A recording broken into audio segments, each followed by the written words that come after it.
साथियों नमस्कार। कृषि दर्शन कार्यक्रम में आपका स्वागत है। साथियों, मृदा परीक्षण का बहुत महत्व होता है। अगर मिट्टी का परीक्षण सही समय पर किया जाए और सही तरीके से किया जाए तो फसल बहुत अच्छी ली जा सकती है और मुनाफा एक अच्छा कमाया जा सकता है। हमारे साथ हैं डॉक्टर आशुतोष शुक्ला जी, आपका बहुत बहुत स्वागत है। नमस्कार किसान भाइयों। और साथ ही हैं जमुना प्रसाद जी, जो ग्राम पौंडी से हैं। नमस्कार किसान भाइयों। तो सबसे पहले हम पूछना चाहेंगे आशुतोष जी कि मिट्टी परीक्षण का क्या महत्व है, किसानों को मिट्टी परीक्षण क्यों करवाना चाहिए? किसानों को मिट्टी परीक्षण की आवश्यकता इसलिए है क्योंकि जब वह जान ही नहीं पाएगा कि उससे किस फसल में कौन सी पोषक तत्वों की आवश्यकता है, उसे यह मिट्टी परीक्षण के बाद ही पता चलेगा। और मिट्टी परीक्षण में अभी क्या क्या आवश्यकताएं पूर्ति के लिए उसे आवश्यक है, इसके लिए उसे मिट्टी परीक्षण की बहुत ज़्यादा आवश्यकता है। तो मिट्टी परीक्षण किस तरह से वो करवाए और उसकी विधि के बारे में थोड़ा सा हमें बताएं। वैसे तो आज के समय में ऐसा फर्टिलाइज़र का उपयोग किया गया है जिससे कि मतलब मिट्टी हमारी धीरे धीरे ऐसी स्थिति में आते जा रही है कि वह बंजर हो रही है।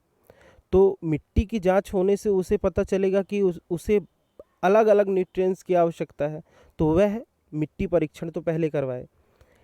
जैसा कि आपने पूछा कि किसान भाई को मिट्टी परीक्षण कैसे कराना चाहिए, तो सबसे पहले जो उसका खेत है उस खेत में 5 जगह से उसको मिट्टी लेने की आवश्यकता होती है, मेड़ से 4 फुट छोड़कर। और जहाँ पेड़ नहीं लगा हो वहाँ तो बिल्कुल नहीं ले, वहाँ तो लेना ही नहीं चाहिए।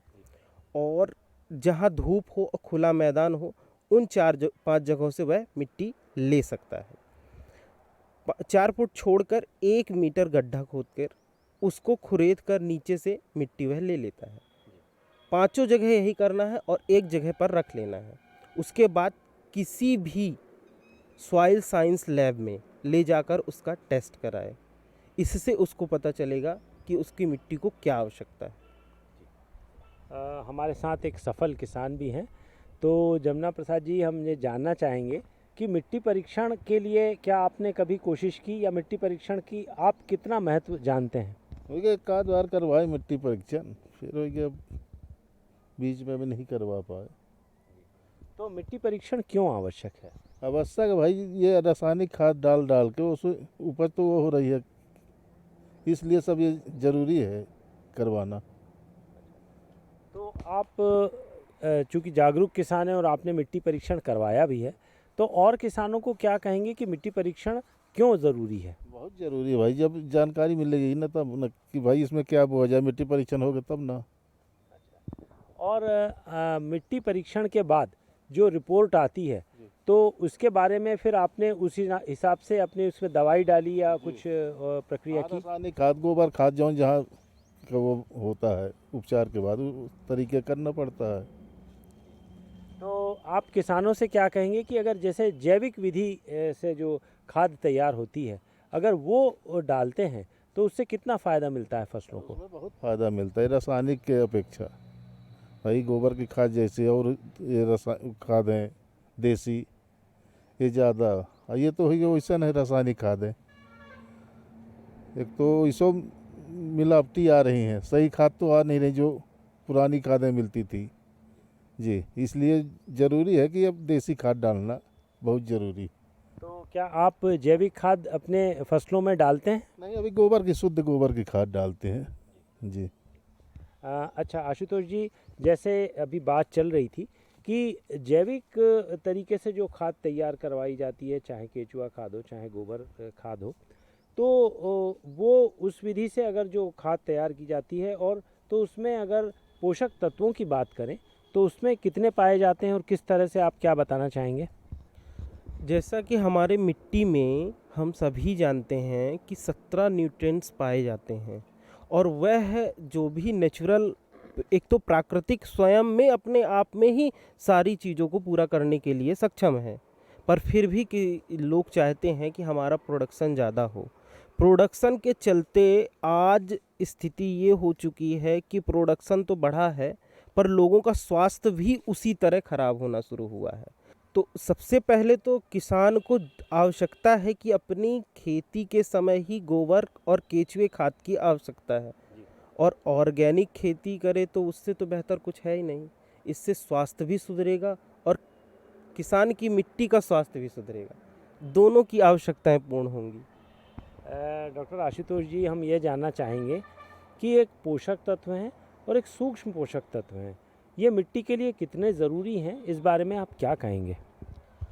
पोषक तत्व तो हमने जान लिया, सूक्ष्म पोषक तत्व भी उसी के अंदर ही आते हैं जो कि मिट्टी की गुणवत्ता को बढ़ाते हैं और रोग प्रतिरोधक क्षमता भी बढ़ाते हैं। इसलिए सूक्ष्म पोषक तत्व की तो अति आवश्यकता है, और यह दोनों चीज़ उस पर मौजूद रहता है हमारे गोबर खाद और केचुए खाद पर। माइक्रो न्यूट्रिएंट्स जो होते हैं, मतलब सूक्ष्म पोषक तत्व जो होते हैं, वह जैसे आयरन, जिंक, बोरान, ये सभी सूक्ष्म पोषक तत्व होते हैं, और यह मिट्टी से ही पौधे में जाते हैं और पौधे को इन्हीं की आवश्यकता होती है, और किसान इनकी पूर्ति के लिए फर्टिलाइज़र का उपयोग करता है, वो भी बिना जांच किए। इससे उसको लाभ तो जो होता है उससे हानि बहुत सारी हो रही है। किसान ने मिट्टी परीक्षण करा लिया, अब उसने देखा कि जब रिपोर्ट आई तो कुछ तत्वों की जो कमी है या ज़्यादा हैं, तो इसके बारे में आप कृषि वैज्ञानिक किस तरह से किसानों को गाइड करते हैं कि अब पोषक तत्व ये और डालना है, इसकी कमी करना है, तो कैसे बैलेंस करते हैं? जब जैसे कि हमें जांच के बाद जो रिपोर्ट आती है तो इससे पता चल जाता है कि इनके मृदा में यह कमी है, उसकी पूर्ति के लिए जीवा अमृत है और बीजा अमृत है, इनसे इनका रिक्वायरमेंट बहुत अधिक रहता है। तथा अभी तो बहुत कंपनियां जो है तो ऑर्गेनिक प्रोडक्ट्स बना रही हैं, उससे भी इनकी पूर्ति की जाती है, तो उन्हीं को रिकमेंड किया जाता है बेहतर तरीके से। जमुना जी, हम आपसे पूछना चाहेंगे कि जो जैसे केचुआ खाद की आपने उपयोग करना शुरू किया, तो आपको अगर स्वाद की बात करें और उसकी न्यूट्रिशन वैल्यू की अगर बात करें, फल जो भी आता है, तो उसमें क्या अंतर मिला आपको? बहुत अंतर मिलता है। देसी है, उसमें रासायनिक खाद में बहुत अंतर मिलता है जी। तो जैसे छिड़काव की विधि भी रहती है, जैसे मठा से वो बनाना या निमोली से जो है छिड़काव के लिए बनाना, तो क्या इस तरह का आप जीवामृत के लिए कुछ और भी खाद तैयार करना, कुछ और भी विधियों से आप तैयार करते हैं? नहीं, जैसे चना के लिए माठा और ये कई प्रकार के वो डाला जाता है जी। और विधि आप क्या अपनाते हैं उसको? विधि है कि अब हम लोग तो है कि जो गोबर खाद भाई उसको किए, बाकी फिर वही रासायनिक खाद। डॉक्टर आशुतोष जी, हम ये जानना चाहेंगे कि जैसे जीवामृत खाद की बात की, या जो छिड़काव जैविक तरीके से जो छिड़काव तैयार करते हैं, तो वो उसके बारे में हमारे किसान भाइयों को विस्तार से बताइए। जीवा अमृत पौधों की जो आवश्यकताएं रहती हैं उनको पूर्ण करता है। उसको निर्माण करने के पहले, जैसे निर्माण करते हैं उसके बाद, पहले निर्माण करने के बाद उसे एक ही फसल में कम से कम तो 5 बार तो उसका उपयोग किया ही जाता है। उसमें उसको गोबर की खाद और माठे, गुड़, दही, इन सारी चीज़ों को मिलाकर उसका निर्माण किया जाता है। निर्माण करने के पश्चात उसे डाला जाता है 2 दिन तक रखने के बाद। जैसे अमृत पानी है, उसको भी इसी तरह बनाया जाता है और उसका भी उपयोग सेम ही पैटर्न पर किया जाना चाहिए। तो इससे किसान भाइयों को बहुत लाभ मिलेगा। जैसे उनके में लग जाता है जो भी कीटाणु हैं, कीड़े वगैरह लगे, इल्ली लगे जाती हैं, तो इसके लिए वो जो है तो कीटनाशक का उपयोग करते हैं। भाई उसको ना उपयोग करके इनका उपयोग करें, बीज उपचार करें, तो बेहतर तरीका रहेगा। इससे उनकी फसल में जो कीटाणु हैं वो नहीं लगेंगे। साथियों, कृषि दर्शन कार्यक्रम जारी रहेगा, मिलते हैं एक ब्रेक के बाद। अरे सुन तो। मुझे क्या सुनाना चाहते हो? जो सुनाओ मेरी सौतन को। किसको? अरे वही तुम्हारा मोबाइल फोन जिससे सुबह शाम दिन रात चिपके रहते थे और कहते थे किसान कॉल सेंटर से बातें हो रही हैं। अच्छा ये बात है। हाँ, क्यों? क्या हुआ? अब बात नहीं होती क्या? अब तो झट से बात हो जाती है। संबंधी समस्याओं का अपनी भाषा में तुरंत हल पाने के लिए पूरे भारत में किसी भी फोन से हेल्पलाइन नंबर पर संपर्क करें। किसानों का दोस्त किसान कॉल सेंटर।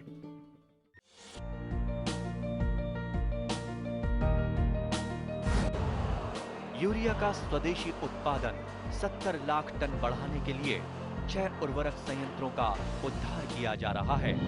FCIL के गोरखपुर, सिंदरी, तलचर और रामागुंडम संयंत्र, HFCL की बरौनी इकाई और BVFCL की नामरू फोर्थ। सोने पर सुहागा ये है कि देश में अब बनेगा सिर्फ नीम लेपित यूरिया, क्योंकि इससे होगा किसानों का फायदा ही फायदा। अनाज का उत्पादन 10% तक बढ़ेगा। बढ़ेगी 10 से 15% नाइट्रोजन क्षमता।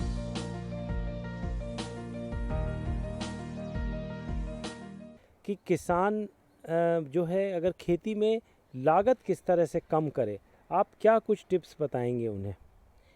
इसमें क्या रहता है कि जितनी भी नेचर से ली गई चीज़ें हैं उन्हीं से सारा रासायनिक बनाया जाए और उसका उपयोग करके अपनी फसल को उगाया जाए। बट वो आज के समय पॉसिबल तो नहीं है, बट ये ज़रूर पॉसिबल है कि वह ऑर्गेनिक विधि से करे, तो उसे चीज़ें खरीदना नहीं पड़ेगा। जैसे गाय, हम पहले गाय पालते थे तो गौमूत्र से बना लेते थे और गोबर से गोबर की खाद बना लेते थे, उसी से अमृत पानी भी बन जाता था, तो चीज़ें खरीदने की आवश्यकता कहाँ पड़ी और स्वास्थ्य भी बना रहा मिट्टी का।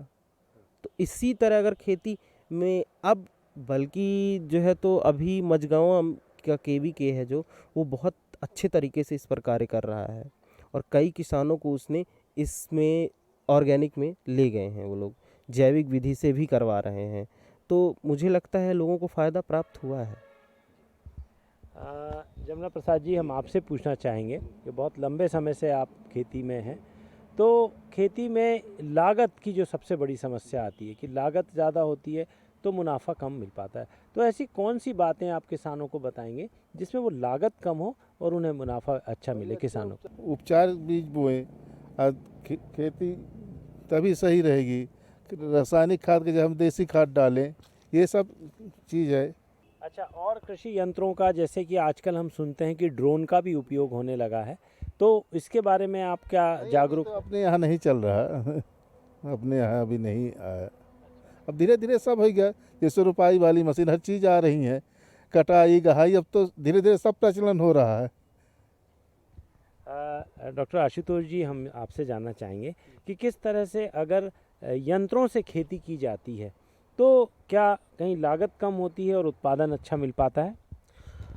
यंत्रों से खेती करने का अर्थ है किसान को लाभ तो प्राप्त हो रहा है और करना भी चाहिए, क्योंकि इसीलिए बनाए जा रहे हैं। जैसे आपने अभी बात की ड्रोन की, तो इस समय पर ड्रोन की बहुत आवश्यकता है, पर उसकी जो कैपेबिलिटी है वो थोड़ा कम है और किसान के पास इतनी खेती है नहीं। एक छोटा किसान है, वो केवल उतना ही उपयोग कर सकता है जितना कि वह लागत लगा सके। तो हमें बड़े किसान की ओर ना ध्यान देकर छोटे किसान की ओर ध्यान देना चाहिए और वो यंत्रों का कम उपयोग करता है।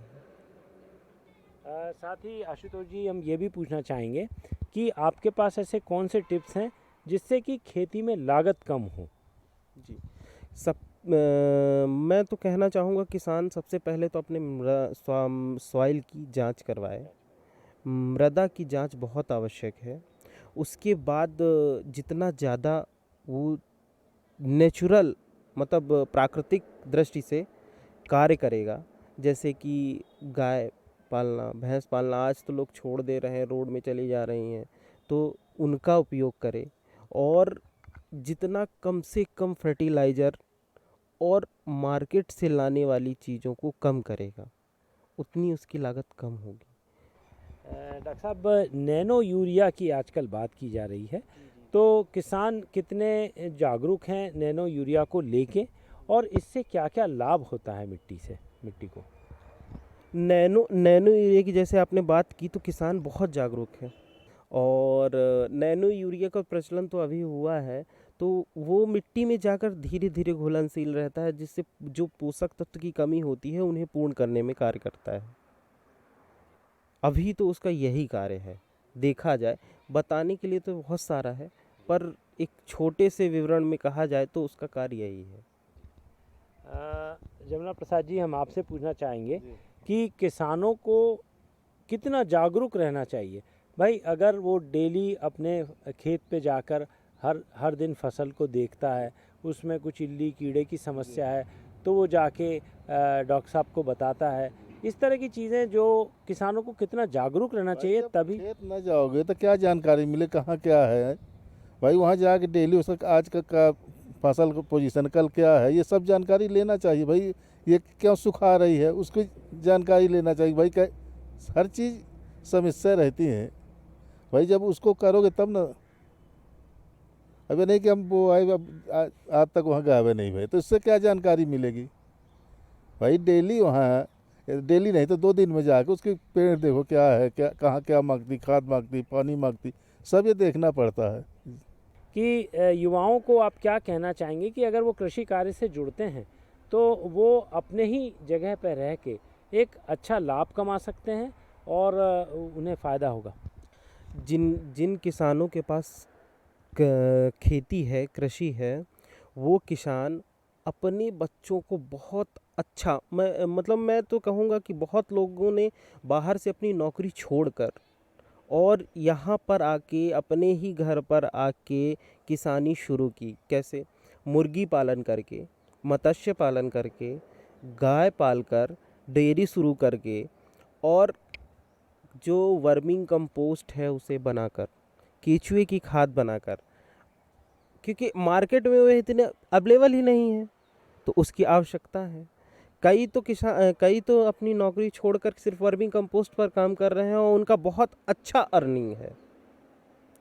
और सबसे पहले किसानों को तो जुड़ने की आवश्यकता है कृषि विशेषज्ञों से। अच्छा जमुना प्रसाद जी, हमने आपके खेत में देखा कि बहुत सारी वैरायटी आपने लगा रखी है।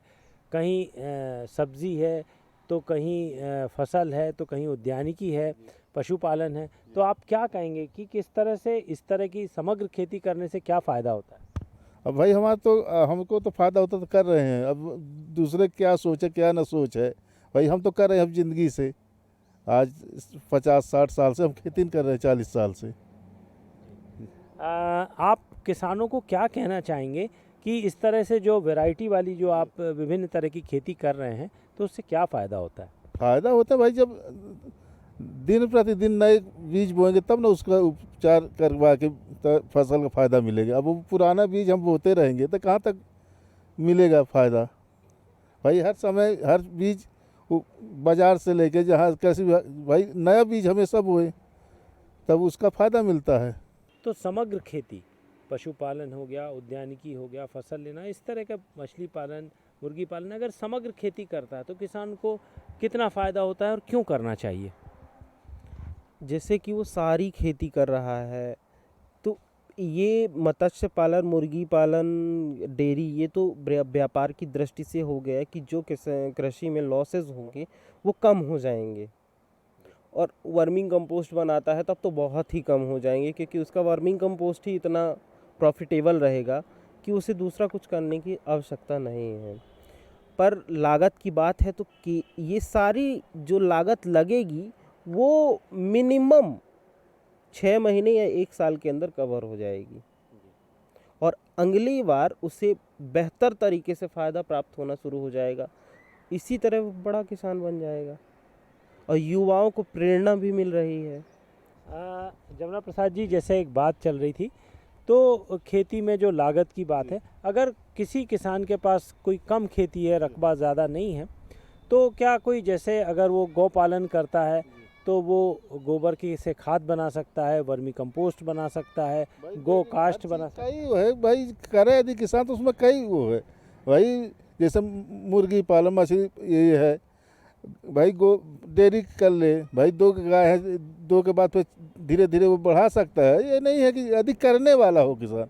अब हम सोचे कि धनिया बोए तो धनिया भर बोए रहे, भाई उसके आगे भी कुछ बोए ना, तब ना काम चलेगा। हर चीज़ देखना पड़ता है। और उसको कितना जागरूक रहना चाहिए, चाहे रेडियो टीवी के माध्यम से, चाहे पेपर के माध्यम से उसको। भाई जानकारी हर मिलती है, मोबाइल में भी, रेडियो में भी, टीवी में भी। भाई जब कोई ना देखेगा ना करेगा तब क्या किया जाए। भाई सब दिखाता है आजकल को, भाई कौन फसल उसमें क्या करना है, हर चीज़ कब कौन फसल बोई जाती है, हर जानकारी मिलती है। लेकिन जब कोई लेना नहीं चाहता तब उसके लिए भाई पहले तो था वो, अब तो हर जानकारी मिल रही है। तत्काल आप खेत में खड़े खड़े जानकारी लीजिए। किसानों को आप क्या कहना चाहेंगे कि किस तरह से वो खेती करें और अच्छा लाभ कमाएं? आपके साथ क्या क्या ऐसे कोई बिंदु बताना चाहेंगे? भाई अच्छे उपचार, बीज बोए, जमीन का परीक्षण का, हर चीज़ भाई वैज्ञानिक तरीके से यदि खेती करेगा तभी वो सक्सेस रहेगा। भाई विज्ञान आज के तरीके से खेती का तभी वो सक्सेस रहेगा। पुरानी पद्धति से यदि करेगा कि नहीं बो दिया होगा फिर वहाँ जाने नहीं है। पहले तो ऐसा कि बो दे होगा फिर होगा, देखा जाएगा, पानी जब बरसेगा तब पकेगा। लेकिन अब वो ज़माना नहीं, अब तो वैज्ञानिक तरीके से खेती करना पड़ेगा तभी वो होगा। डॉक्टर आशुतोष जी, जैसे कि कई कृषि विज्ञान केंद्र हैं, कई कृषि विश्वविद्यालय द्वारा कई ट्रेनिंग कोर्सेज चलाए जाते हैं, तो इस बारे में आप क्या कहेंगे? जैसे कि आपने पहले क्वेश्चन जो किया था कि जो है तो किसान को जो फ़ायदा होना चाहिए, उसके बारे में मैं कहना चाहूँगा कि जो हमारे किसान हैं, उन्हें तो सबसे पहले जानकारी होने की आवश्यकता है। और आजकल इतनी वैराइटीज़ डेवलपमेंट हो चुकी हैं प्रोडक्शन के चलते, तो उनका उपयोग करना चाहिए और हाइब्रिड वैरायटियों का उपयोग करें तो बेहतर है।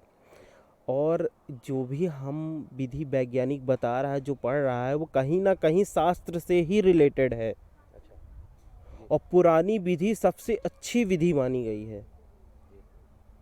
पुरानी विधि से ही वो खेती करे तो उससे कम लागत में अधिक का फायदा होगा और स्वास्थ्य भी अच्छा रहेगा। सेकंड आपने क्या मैं ये भी जानना चाहूँगा कि कई कृषि विश्वविद्यालय द्वारा और कृषि विज्ञान केंद्र द्वारा कई तरह के प्रशिक्षण चलाए जाते हैं, तो किसान किस तरह से प्रशिक्षण पा सकते हैं और उन्हें क्या लाभ होगा? सारी यूनिवर्सिटीज़, सारे डिपार्टमेंट्स जो भी कृषि से रिलेटेड हैं, वो सारे परीक्षण कराते हैं। बस किसानों को जागरूकता इतनी रखनी है कि उनसे जाकर संपर्क करें। केवीके हैं, हमारे मझगांव में ही केवीके है, वहाँ जाकर संपर्क कर सकते। वहाँ तो हर टाइम प्रशिक्षण चलता ही रहता है, तो किसान को सिर्फ वहाँ जाने की ज़रूरत है। वहाँ बीज भी प्रोवाइड कराया जाता है, किसान को ट्रेनिंग भी प्रोवाइड कराई जाती है, सारी चीज़ों की जानकारी भी प्रोवाइड कराई जाती है और समय समय पर उनके खेत में भी किसान के जाके देखा जाता है। हमारी यूनिवर्सिटी है महात्मा गांधी ग्रामोदय विश्वविद्यालय, वहाँ की माननीय वाइस चांसलर भरत मिश्रा जी हैं, तो उन्होंने बहुत कृषि के क्षेत्र में बहुत अच्छा कार्य किया है और कई प्रशिक्षण भी चालू करवाया है।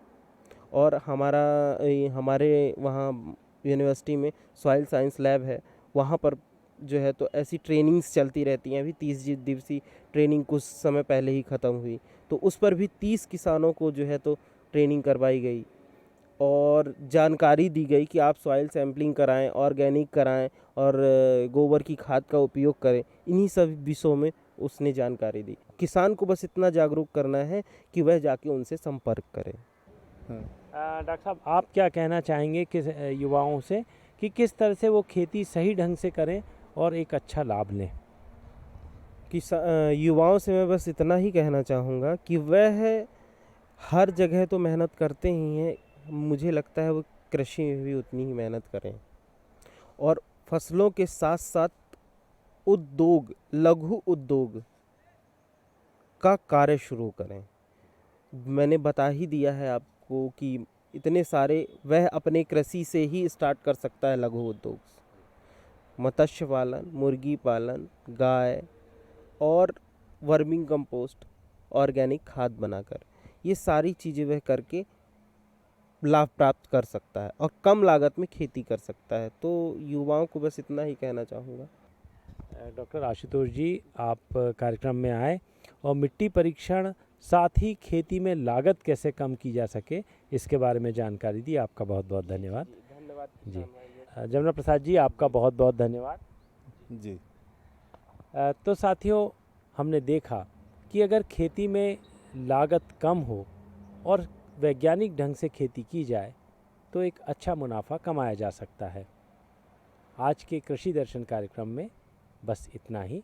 अगले कार्यक्रम में हम फिर कुछ कृषि संबंधी जानकारियों को लेकर हाजिर होंगे। तब तक के लिए आज्ञा, नमस्कार।